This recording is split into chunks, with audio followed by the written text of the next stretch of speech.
А вы знали, что каждая четвертая женщина в Кыргызстане подвергается сексуальному насилию?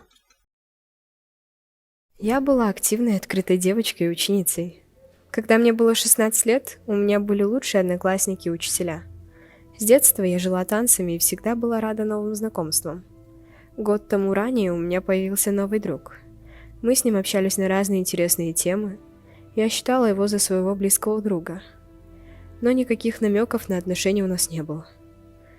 Через некоторое время я поняла, что он начал проявлять романтические отношения. Я дала ему понять, что он меня не интересует. Он был настойчив, а я не обращала особого внимания, так как он мне казался хорошим человеком. Но в один день он предложил встретиться.